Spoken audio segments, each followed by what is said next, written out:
अब की बार सन्मान्य नरेंद्र मोदी ಅವರಿಗೆ भारत माता की।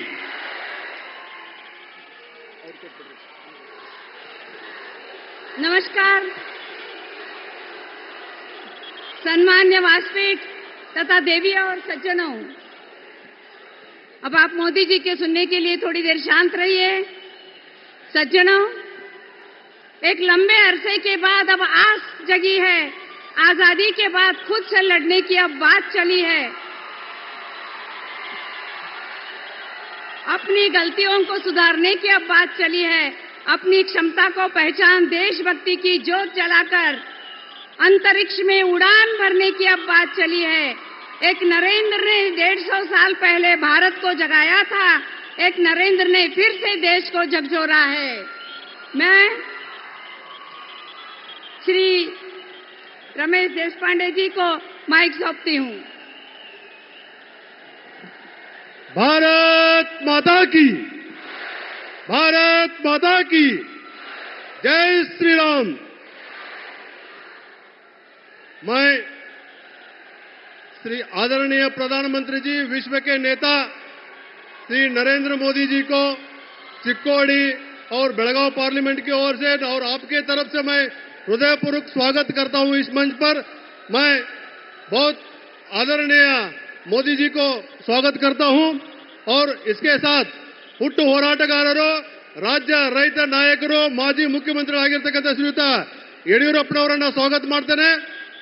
ಅದರ ಜೊತೆಗೆ ವೇದಿಕೆ ಮೇಲೆ ಆಸೀನರಾಗಿರ್ತಕ್ಕಂಥ ಎಲ್ಲ ಗೌರವಾನ್ವಿತ ಸಂಸದರನ್ನ, ಶಾಸಕರುಗಳನ್ನ, ಎಲ್ಲ ಪದಾಧಿಕಾರಿಗಳನ್ನ, ಮಾಧ್ಯಮದವರನ್ನ, ಬೆಳಗಾವಿ ಮತ್ತು ಚಿಕ್ಕೋಡಿ ಮೂಲೆಗಳಿಂದ ಬಂದಿರತಕ್ಕಂಥ ತಮ್ಮೆಲ್ಲರನ್ನು ಹೃದಯಪೂರ್ವಕವಾಗಿ ಸ್ವಾಗತವನ್ನು ಮಾಡ್ತಾ ಈ ಒಂದು ಕಾರ್ಯಕ್ರಮದಲ್ಲಿ ಕೇಂದ್ರ ಸರ್ಕಾರದ ಫಲಾನುಭವಿಗಳಾಗಿರ್ತಕ್ಕಂಥ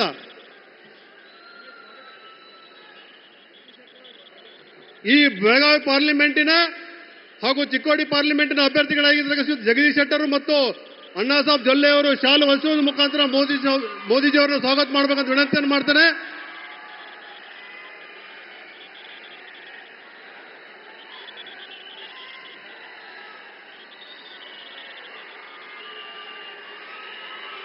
ಅದರ ಜೊತೆಗೆ ಉತ್ತರದ ಮಾಜಿ ಶಾಸಕರಾಗಿರ್ತಕ್ಕಂಥ ಶ್ರೀ ಅನಿಲ್ ಬೆನಕೆ ಅವರು ಪಗಡಿಯನ್ನು ತೊಡಿಸುವುದರ ಮುಖಾಂತರ ಸ್ವಾಗತವನ್ನು ಮಾಡಬೇಕಂತ ವಿನಂತಿಯನ್ನು ಮಾಡ್ತೇನೆ। ಹಾಗೂ ಈ ಒಂದು ರೈತರ ಸಂಕೇತ ಆಗಿರ್ತಕ್ಕಂಥ ಎತ್ತು ಮತ್ತು ಬಂಡಿಯನ್ನ ನಮ್ಮ 5 ಜನ ಮಹಿಳಾ ಫಲಾನುಭವಿಗಳು ಕೊಡ್ತಾ ಇದ್ದಾರೆ। ಶ್ರೀಮತಿ ರುಕ್ಮಾ ವಾಘ್ಮೋಡೆ ಮನೆಯನ್ನು ಪಡೆದುಕೊಂಡಿದ್ದಾರೆ ಕೇಂದ್ರ ಸರ್ಕಾರ, ಶ್ರೀಮತಿ ಅಮ್ರಪಾಲಿ ಕಾಂಬ್ಳೆ, ಶ್ರೀ ರುಕ್ಮಾ ಗ್ಯಾಸ್ ಏಜೆನ್ಸಿ ಉಜ್ವಲ ಗ್ಯಾಸನ್ನು ಪಡೆದುಕೊಂಡಿರುವುದು ಶ್ರೀ ಕುಸುಮಾ ಪಾಟೀಲ್, ಶ್ರೀ ಕಾಂಬ್ಳೆ ಇವರುಗಳು, ಶ್ರೀಮತಿ ಕಾಂಬ್ಳೆ ಇವರೆಲ್ಲರೂ ಕೂಡಿ ಆ ಒಂದು ಎತ್ತು ಮತ್ತು ಬಂಡಿಯ ರೈತರ ಸಂಕೇತವನ್ನ ಮಾನ್ಯ ಪ್ರಧಾನಮಂತ್ರಿಗಳಿಗೆ ನೀಡೋದ್ರ ಮುಖಾಂತರ ಸ್ವಾಗತವನ್ನು ಮಾಡ್ತಾ ಇದ್ದಾರೆ। ಭಾರತ್ ಮಾತಾ ಕಿ ಜೈ ಶ್ರೀರಾಮ್। ಮೋದಿ ಮೋದಿ ಮೋದಿ ಮೋದಿ। अब की बार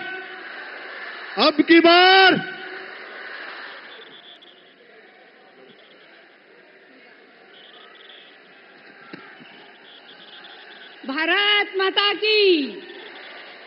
अब की बार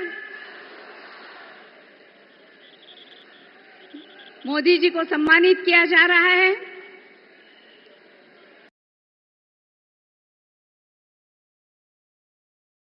मेरा वचन है भारत मां को, तेरा शीश नहीं झुकने दूंगा। मेरा वचन है भारत मां को, तेरा शीश नहीं झुकने दूंगा। सौगंध मुझे है मिट्टी की, मैं देश नहीं लूटने दूंगा। वो लूट रहे हैं सपनों को, मैं चैन से कैसे सो जाऊं।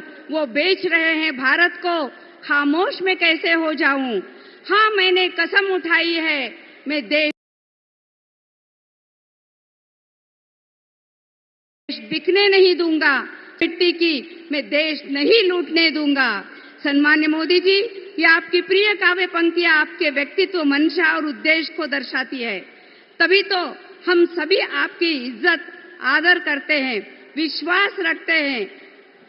अब मैं माननीय श्री येडियुरप्पा जी को अपनी वाणी से उपकृत करने का निवेदन करती हूं। माननीय श्री येडियुरप्पा जी।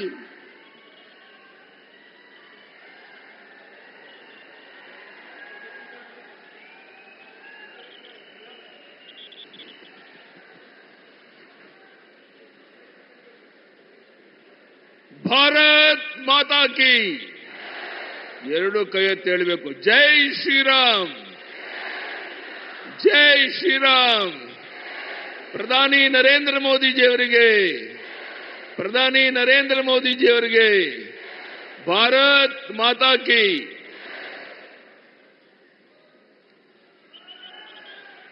ಇಡೀ ವಿಶ್ವವೇ ಮೆಚ್ಚಿರುವಂತ, ಇಡೀ ವಿಶ್ವವೇ ಯಾರ ಮಾರ್ಗದರ್ಶನಕ್ಕಾಗಿ ಕಾದು ಕುಂತಿದ್ದಾರೋ ಅಂತ ಮಹಾನ್ ವ್ಯಕ್ತಿ ಈ ದೇಶದ ಪ್ರಧಾನಿ ನರೇಂದ್ರ ಮೋದಿಜಿಯವರು ಬಂದಿದ್ದಾರೆ.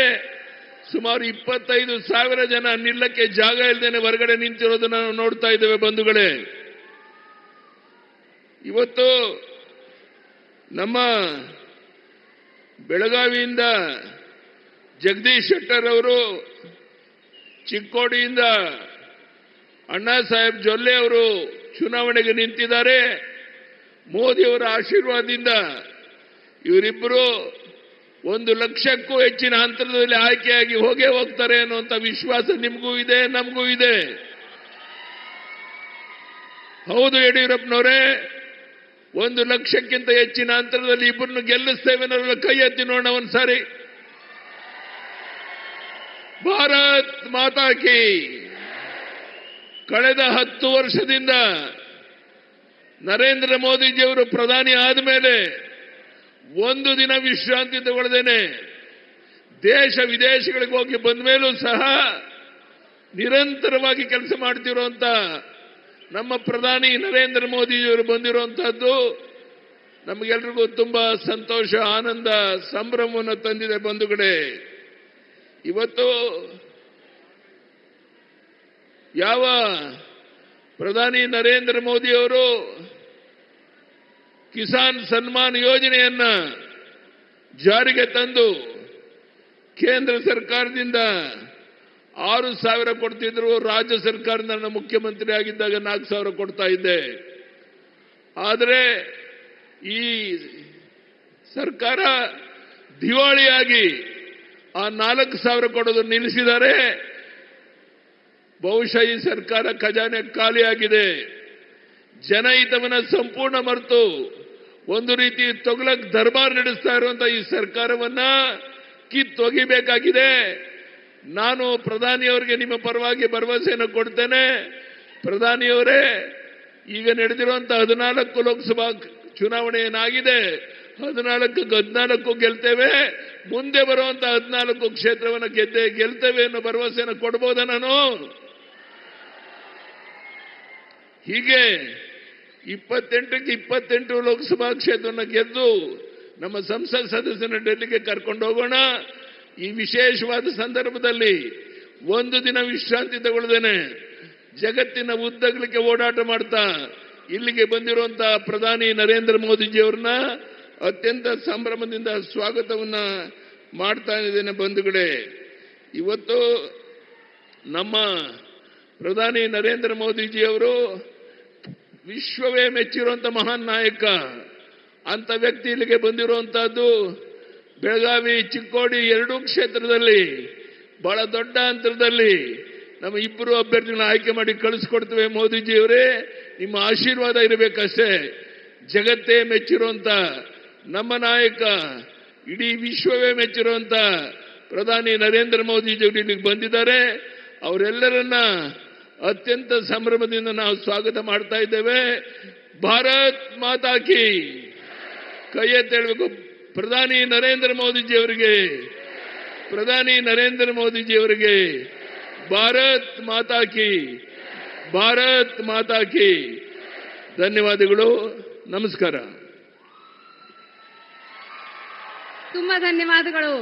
ಈಗ ನಾನು ನಮ್ಮ ನೆಚ್ಚಿನ ಪ್ರಧಾನಮಂತ್ರಿಗಳಾದ, ವಿಶ್ವದ ಮಹಾನಾಯಕರಾದ ಪ್ರಧಾನಮಂತ್ರಿ ಮೋದಿಜಿ ಅವರಿಗೆ ತಮ್ಮ ಜೊತೆ ಮಾತನಾಡಲು ವಿನಂತಿಸುತ್ತೇನೆ. प्रधानमंत्री मोदी जी, आप सभा को संबोधित करें।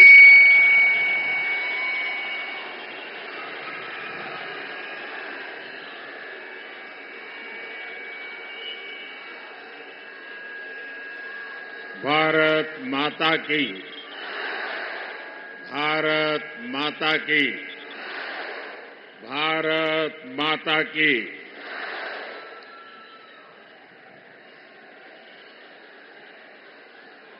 बेळगावी ಮತ್ತು ಚಿಕ್ಕೋಡಿ ಯಾ ಸೋದರ ಸೋದರಿಯರಿಗೆ ನನ್ನ ನಮಸ್ಕಾರಗಳು।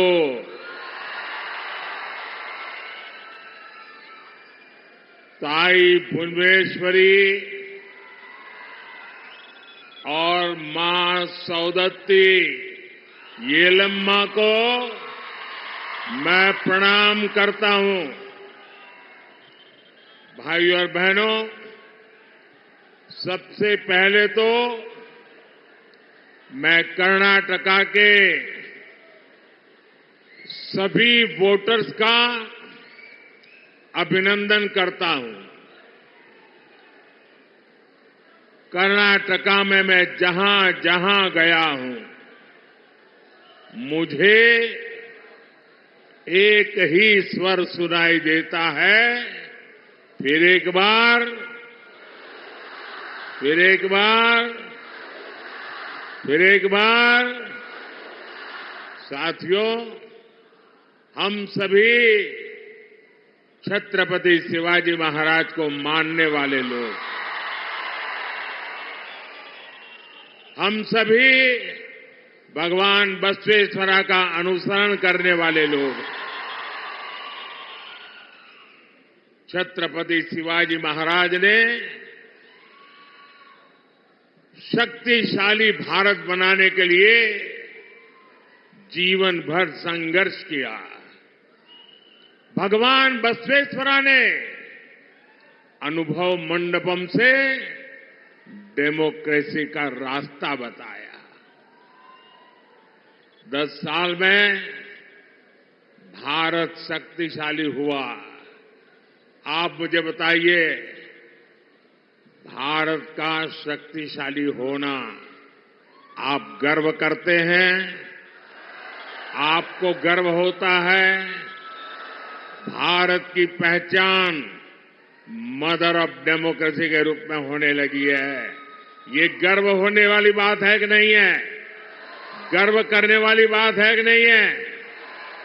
भारत से 25 करोड़ लोग गरीबी से बाहर निकले, और जब 25 करोड़ लोग 10 साल के भीतर भीतर गरीबी से बाहर निकलते हैं, तो हर हिंदुस्तानी का आत्मविश्वास बढ़ता है कि नहीं बढ़ता है? आपका आत्मविश्वास बढ़ा कि नहीं बढ़ा? और इसलिए देश कह रहा है, गरीबों के कल्याण के लिए फिर एक बार। साथियों, भारत जब आगे बढ़ता है, भारत जब मजबूत होता है, तो हर भारतीय खुश होता है। लेकिन कांग्रेस देश हित से इतना दूर हो चुकी है, परिवार हित में इतनी उलझ गई है कि उसे देश की उपलब्धियां अच्छी नहीं लगती है। अब आपको याद होगा, कांग्रेस ने HAL को लेकर कितना झूठ फैलाया, कितना झूठ फैलाया। कांग्रेस ने कोरोना काल को याद कीजिए। कोरोना काल में भारत की जो मेड इन इंडिया वैक्सीन थी, कोरोना की जो वैक्सीन थी, उस पर भी विरोध पैदा कर दिया। उसका भी यहां तक कह दिया ये तो भाजपा वैक्सीन है। भारत की हर सफलता पर उनको शर्म आने लगी है, और जैसे उनको भारत के वैक्सीन पे भरोसा नहीं, लोगों को उलझन में डालने की कोशिश की। उन्होंने ईवीएम के बहाने पूरी दुनिया में भारत की डेमोक्रेसी को बदनाम करने की कोशिश की। अभी 2 दिन पहले ही सुप्रीम कोर्ट ने ये कांग्रेस वालों को और उनकी पूरी टोली को ऐसा करारा तमाचा मारा है, ऐसा करारा तमाचा मारा है। सवाल ये है, आखिर कांग्रेस देश का नुकसान होने वाली बातों पर झूठ फैला करके लोगों में विश्वास तोड़ने का काम किसके इशारे पर कर रही है? कांग्रेस के नेताओं ने ईवीएम पर तो झूठ बोला है और देश का हर नागरिक कहता है कितने महत्वपूर्ण विषय पर झूठ बोल करके आपने देश के लोकतंत्र को बर्बाद करने का षड्यंत्र किया है। आपको देश की माफी मांगनी चाहिए। साथियों, पिछले 10 वर्षों में बीजेपी एनडीए सरकार ने देश के नागरिकों की ईज ऑफ लिविंग के लिए बहुत काम किया है। इसका एक बड़ा उदाहरण है भारतीय न्याय संहिता। ये कांग्रेस वाले मानसिक रूप से अंग्रेजों की गुलामी में ही जी रहे थे, वो इससे बाहर ही नहीं आ पा रहे थे। वो तिरंगा झंडा फहरा करके तो आजादी की बात करते थे, लेकिन हर कानून व्यवस्था में मन से अंग्रेजी की गुलामी को जी रहे थे। गुलामी के कालखंड से प्रेरित इतना पुराना आजादी के पहले का कानून, क्रिमिनल जस्टिस सिस्टम का हटाना, भारतीय जनता पार्टी की सरकार ने उसको हटा दिया। अब भारत में न्याय संहिता में दंड को नहीं बल्कि नागरिकों को न्याय मिलने को प्राथमिकता दी गई है। इसमें आतंकवाद से जुड़े कानूनों को भी और सख्त किया गया है। दूसरों पर अत्याचार से जुड़े कानूनों को कड़ा बनाया गया है। भारतीय साक्ष्य अधिनियम में इलेक्ट्रॉनिक एविडेंस को लेकर नया प्रावधान किए गए हैं। 1 जुलाई से लागू होने के बाद ये संहिता देश के हर नागरिक को बहुत मदद करने वाली है। लेकिन साथियों, जब से कर्नाटका में कांग्रेस सरकार आई है, तब से पूरे स्टेट में लॉ एंड ऑर्डर की स्थिति बहुत खराब है कि नहीं? खराब है कि नहीं? हालत बद से बदतर हो रहा है कि नहीं हो रहा है? यहां बेलगावी में एक आदिवासी बहन के साथ जो कुछ हुआ, चिक्कोड़ी में जैन मुनि महाराज साहब के साथ जो हुआ, वो शर्मसार करने वाला है कि नहीं है? पीड़ा करने वाला है कि नहीं है? कर्नाटक की प्रतिष्ठा को धूल में मिलाने वाला है कि नहीं है? और देखिए उनकी हिम्मत। हुबली में हमारी एक बेटी के साथ जो कॉलेज कैंपस में हुआ, उसने तो पूरे देश में भूचाल ला दिया है। उस बेटी का परिवार एक्शन की मांग करता रहा, लेकिन कांग्रेस की सरकार तुष्टीकरण का दबाव उसी को प्राथमिकता देती है। उनके लिए नेहा जैसी बेटियों की जिंदगी की कीमत नहीं है, उनको तो अपने वोट बैंक की चिंता है। बेंगलुरु के कैफे में बम धमाका हुआ, तब भी कांग्रेस ने शुरुआत में इसे लेकर गंभीरता ही नहीं है, यहां तक कह दिया ये तो गैस का सिलेंडर फटा था। देश की जनता के आंख में क्यों धूल झोंक रहे हो कांग्रेस के लोग?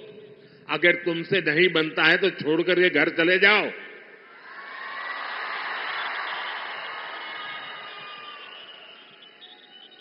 यही वही कांग्रेस के जो है जिसने वोट के लिए पीएफआई, जो आतंकवाद को पनाह देने वाला देश विरोधी संगठन, जिस पर मोदी सरकार ने प्रतिबंध लगा दिया है, ऐसे पीएफआई आतंकी संगठन का चुनाव में मदद करने के लिए, उनकी मदद लेने के लिए, वायनाड में एक सीट जीतने के लिए आप उसको सरेंडर कर रहे हो, उनके कारनामों का बचाव कर रहे हो।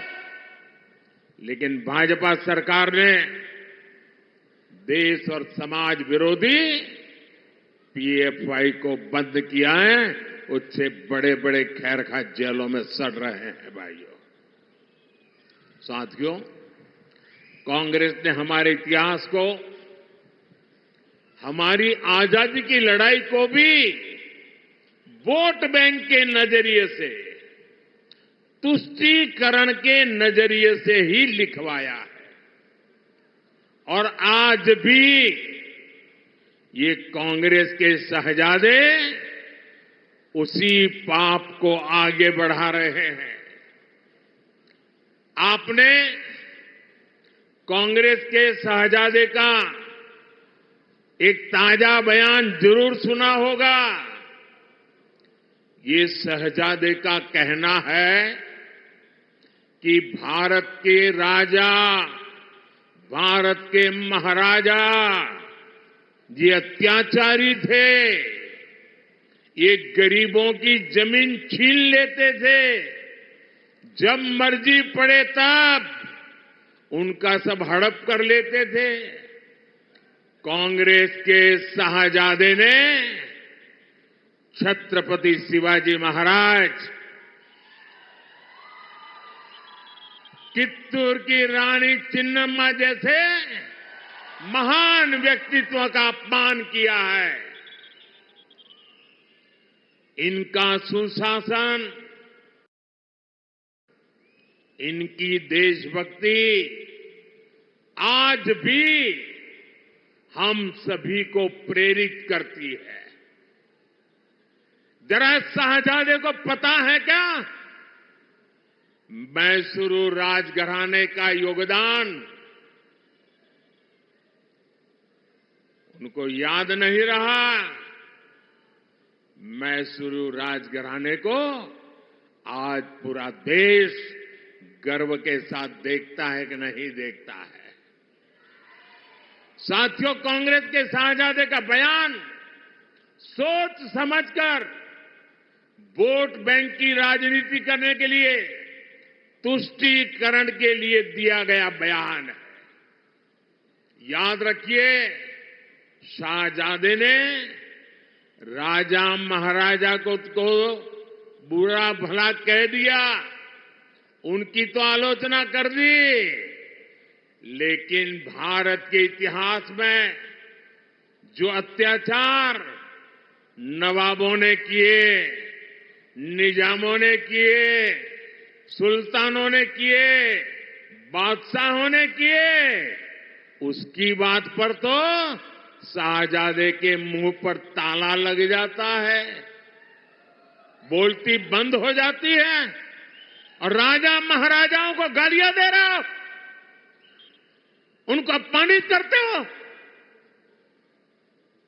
कांग्रेस को औरंगजेब के अत्याचार याद नहीं आते, जिसने हमारे सैकड़ों मंदिरों को तोड़ा, अपवित्र किया। कांग्रेस तो औरंगजेब का गुणगान करने वाली पार्टियों के साथ खुशी से गठबंधन करती है।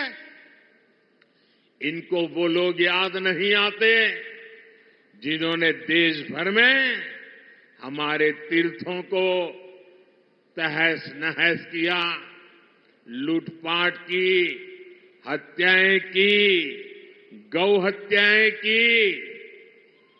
इनको वो नवाब याद नहीं आए जिन्होंने भारत के विभाजन में बहुत बड़ी भूमिका निभाई।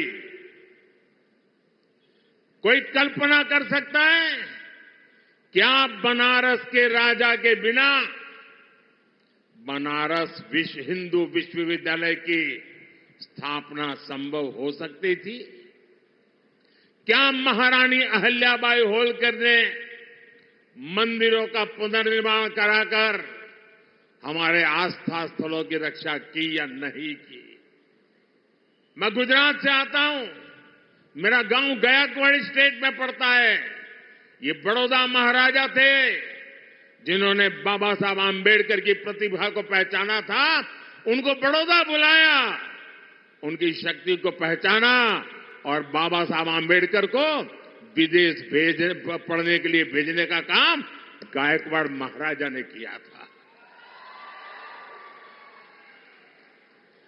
ये कांग्रेस के शाहजादे को इन राजा महाराजाओं का योगदान याद नहीं आता है, लेकिन वोट बैंक की राजनीति के लिए वे राजा महाराजाओं के खिलाफ बोलने की हिम्मत करते हैं, नवाबों के खिलाफ, बादशाहों के खिलाफ, सुल्तानों के खिलाफ एक शब्द बोलने की उनमें ताकत नहीं है। कांग्रेस की तुष्टीकरण की मानसिकता अब देश के सामने खुल करके सामने आ रही है और यही मानसिकता कांग्रेस के मैनिफेस्टो में भी झलकती है।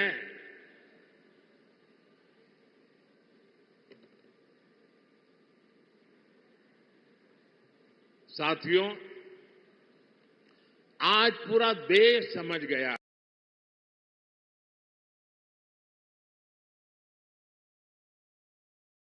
है कि जहां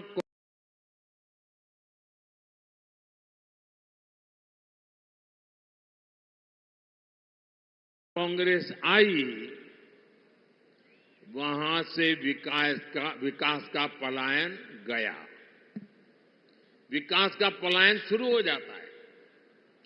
कर्नाटका में भी यही हो रहा है। जब बीजेपी की सरकार यहां थी तो भारत में फॉरेन डायरेक्ट इन्वेस्टमेंट का बहुत बड़ा हिस्सा कर्नाटका में आता था, लेकिन अब यहां स्थितियां बदल रही हैं। जब से कांग्रेस सरकार यहां आई है तब से रोड के, इरिगेशन के सारे काम बंद पड़ गए हैं। यहां बिजली के कट लगने से हर कोई परेशान है, उद्योग परेशान है, लोग परेशान हैं और इसलिए ही लोग कहते हैं जहां कांग्रेस आई वहां बर्बादी लाई। साथियों, हमारा देश छोटे किसानों का देश है। कृषि क्षेत्र का कायाकल्प करने के लिए ये बहुत जरूरी है कि हम छोटे किसानों की संगठन शक्ति को एकजुट करें। इसलिए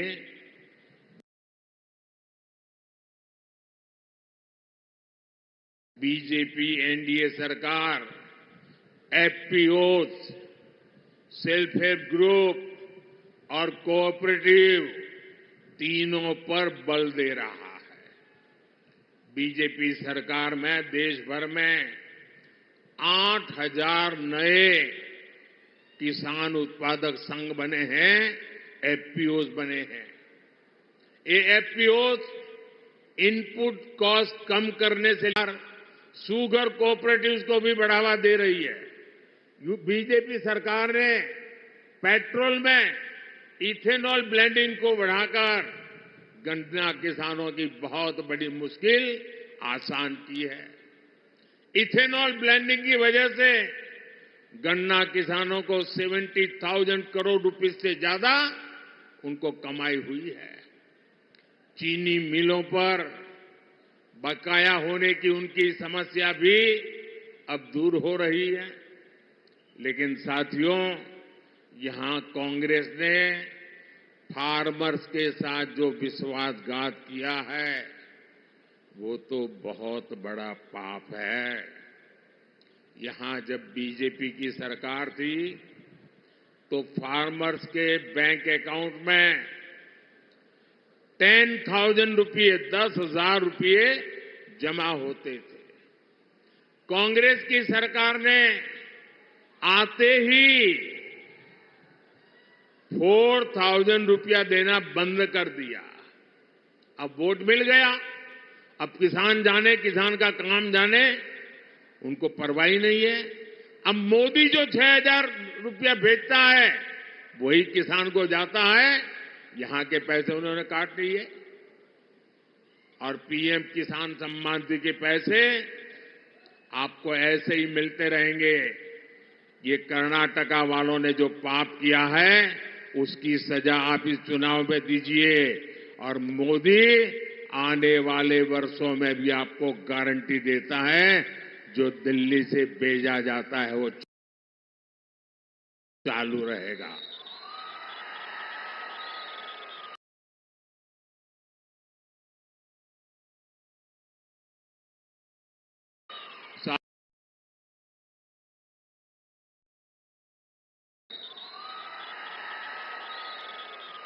साथियों, आपका ये सेवक गांव, किसान, नौजवान, नारी शक्ति को सशक्त करके आपकी संपत्ति बढ़ाने में जुटा है। लेकिन कांग्रेस क्या कर रही है? कांग्रेस के शहजादे आजकल घोषणा कर रहे हैं, और भाई बहन दोनों कर रहे हैं, कि वो चुनाव अगर जीत गए तो पूरे देश का एक्सरे करेंगे,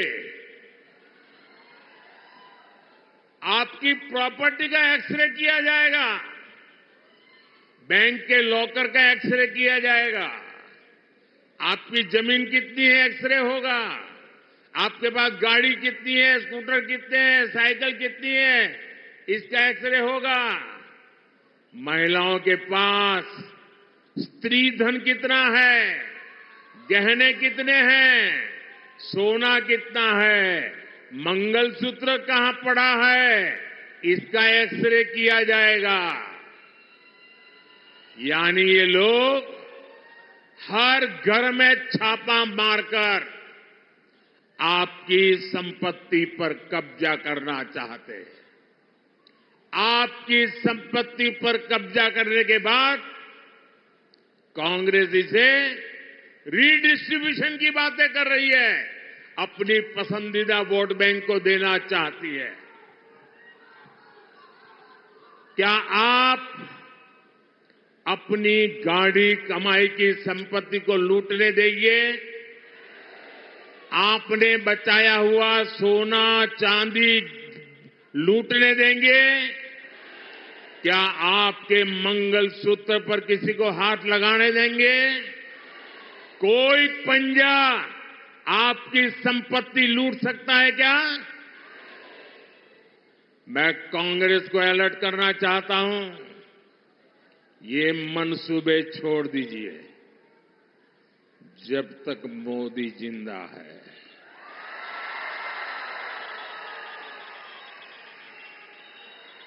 ये आपके मंसूबे में पार नहीं होने दूंगा। ये आपके खेल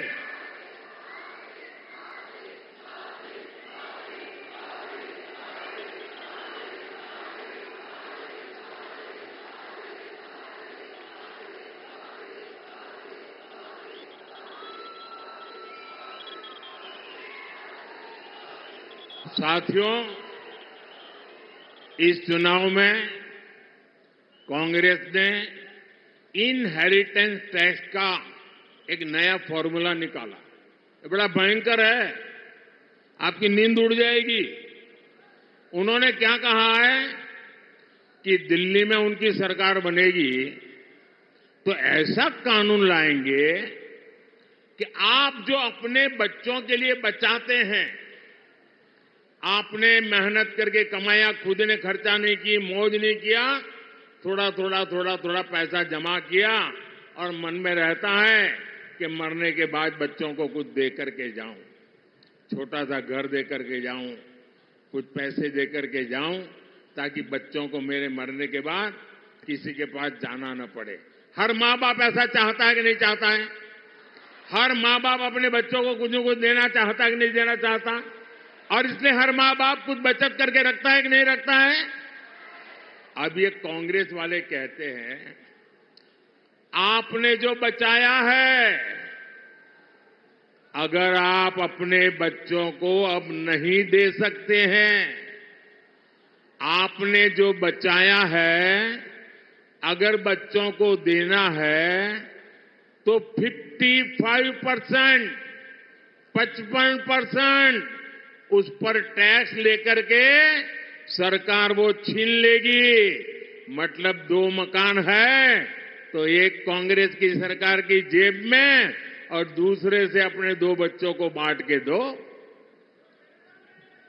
अपनी वोट बैंक को बांटने के लिए ये आपकी संपत्ति पर डाका डालना चाहते हैं, क्योंकि उन्होंने घोषणा की है कि इस देश की संपत्ति पर पहला अधिकार किसका है? उनकी वोट बैंक का है।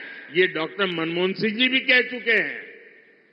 मैं कर्नाटका के सभी लोगों से पूछना चाहता हूं, मैं आपके माध्यम से देशवासियों को पूछ रहा हूं, क्या आप ऐसा होने देंगे?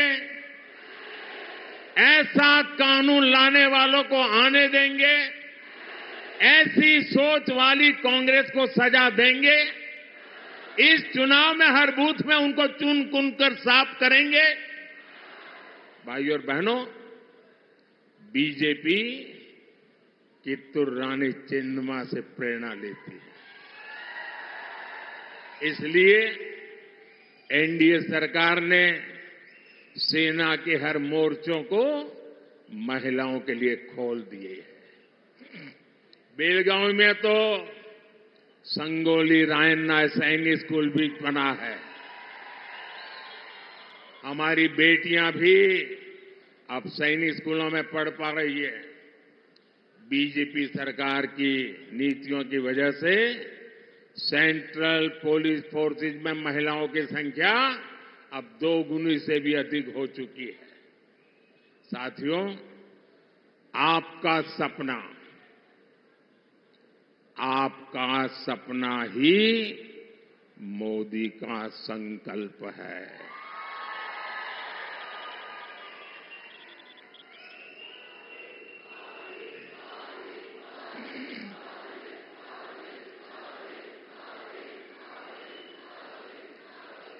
आपका सपना ये मेरा संकल्प है और आपका सपना साकार करने के लिए मेरा पल पल आपके नाम, मेरा पल पल देश के नाम। 24/7 फॉर 2047 ये मोदी का वादा है।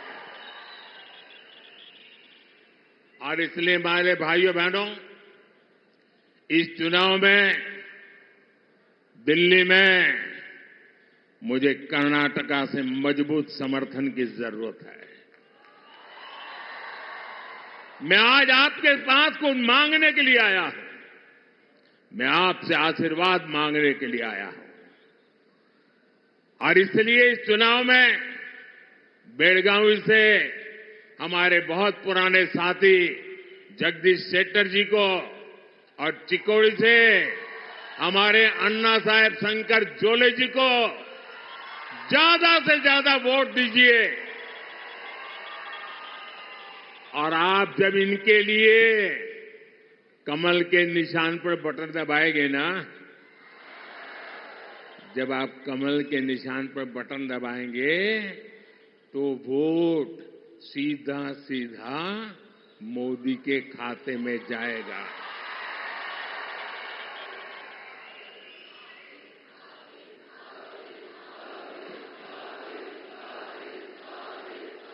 तो मोदी को मजबूत बनाएंगे, मोदी को मजबूत बनाएंगे, मोदी को मजबूत बनाने के लिए घर घर जाएंगे, मोदी को मजबूत बनाने के लिए ज्यादा से ज्यादा मतदान करवाएंगे, सुबह 10 बजे के पहले ज्यादा से ज्यादा मतदान करेंगे। पहले मतदान फिर जलपान, पहले मतदान फिर जलपान, पहले मतदान फिर।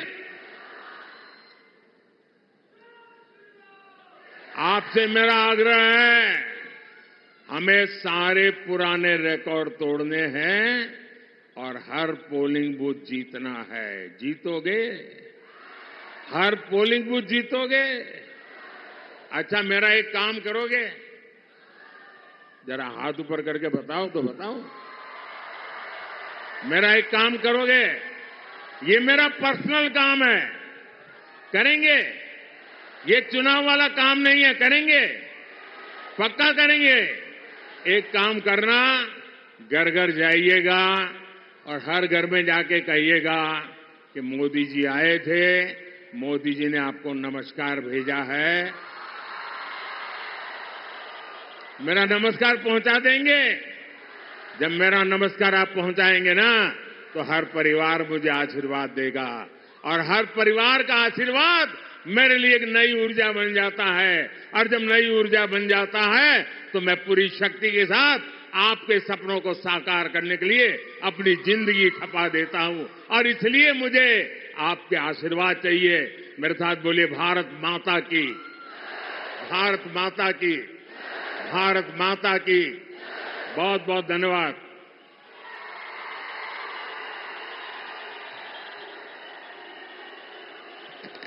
तहे दिल से धन्यवाद मोदी जी।